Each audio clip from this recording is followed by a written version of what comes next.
Hey, it's Minimalist Gourmet, and today we're making some delicious individual meatloaves in the toaster oven. Let's get crack-a-lackin'. All right, we're going to start off with our panade, which is nothing more than a bread mixed with a liquid. For my bread, I'll be using some panko breadcrumbs. You can use panko, Italian breadcrumbs, some white bread, sourdough, some Ritz crackers, saltines, whatever you'd like. For liquid, I'll be using milk, but again, you can use what you like. You could just use plain water, but why not bring a little flavor to the party? Maybe some beef broth? Mix this together and then go ahead and set it aside. We're going to give this some time for those breadcrumbs to absorb all that milk. The panade will make our meatloaf nice and moist as well as tender. We need some onion, but instead of dicing it, I'm actually going to grate it. This is just a personal preference, but this way we get all of the onion flavor without any of that onion texture. This technique is also great for things like sauces where you want the flavor without the texture. Some people like to wrap their meatloaf with raw bacon or put raw rashers right on top, but for me, I actually like to dice it up and cook it before I put it in the meatloaf itself. I simply diced up a few rashers of bacon, browned them up until they're nice and crispy, and then drained them off a little bit and set them aside for later.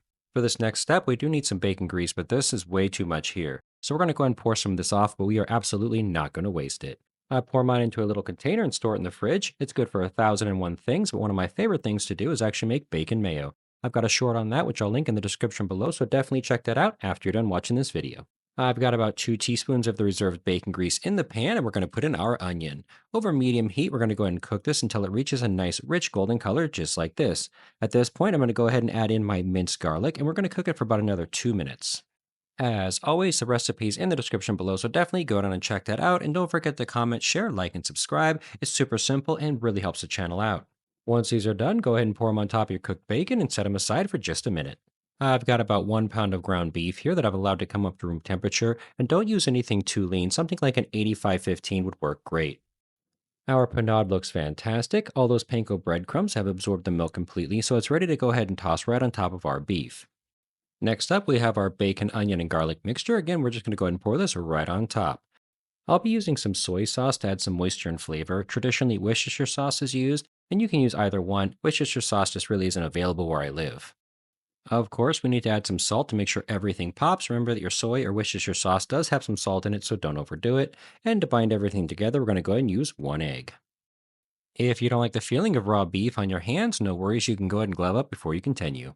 When I mix this, I like to use just the tips of my fingers to bring everything together. If you overwork this, the mixture is going to be a little gloopy, kind of gummy and chewy. By using just the tips of your fingers to fold everything together, you're going to preserve that wonderful, nice texture that we're looking to create.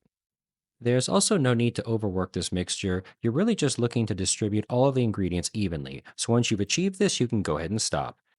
Today, I'm just making 2 meatloaves, one for me and one for my wife. So I'm going to go ahead and separate this out into 2 parts.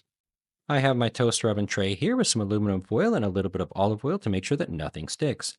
Now I'm just going to gently form these into patties. I like to think of these as very large hamburger patties, and that helps me. Again, don't be too aggressive. You don't want to squish everything together and ruin that wonderful texture which we built. Now, my wife likes her food a little bit more simple than I do, but for my half of the mix here, I'm going to go and jazz this up just a little bit with some more spices and seasonings. With these individual meatloaves, you can make one batch of the base mix and then season it up in multiple different ways in case you have picky eaters. I'm going to spice mine up with some ground black pepper, a little bit of paprika, you can use smoked if you'd like, some cayenne for a little bit of heat, and round this out with some dried Italian herb mix. You know, when I was younger, I used to be a roadie for Meatloaf. They called me Hamburger Helper. It is terribly sad that he died, though. I heard his funeral's this Saturday at 3:50 for about an hour. To finish these off, we're going to cover them with a little bit of sauce before we put them in the oven. My wife likes to go the traditional route and use a little bit of tomato ketchup on hers, which is great, but I like to do something a little bit different. I like to go with some barbecue sauce. Of course, you can use your favorite jarred barbecue sauce, or you can check out my homemade Coca Cola BBQ sauce. Link is in the description below for my short on how to make this. Now we're going to put these in a preheated 375-degree toaster oven and bake them for about 20 to 25 minutes. The best part about making these individual sized meatloaves is they take about half the time to cook as a full size. You're looking for a finished internal temperature of 160 degrees. Mine took right around 22-23 minutes, which makes this fantastic for a weeknight dinner. Now you need to let these rest for about 10 minutes at room temperature and give a chance for all those juices to redistribute. That way they don't come out on the plate when you cut into it. All right, guys, let's go ahead and give this a taste. Mmm. Okay. Okay, that is amazing. The sauce is just subtly sweet. It's nice and tender, but it's not falling apart. It has a great texture. You could taste the beef in there for sure. You can also definitely taste the bacon, the onion, and the garlic that we put in there. It's nice and subtle, but really helps round out the flavor. And of course, it's super juicy because of that panade that we put in here. Guys, that couldn't have come out better. I'm so happy with the results, especially from a toaster oven.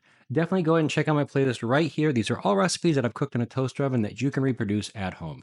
Thank you guys so much for watching. I really appreciate it. And I'll see y'all again here next week on the next episode of Minimalist Gourmet.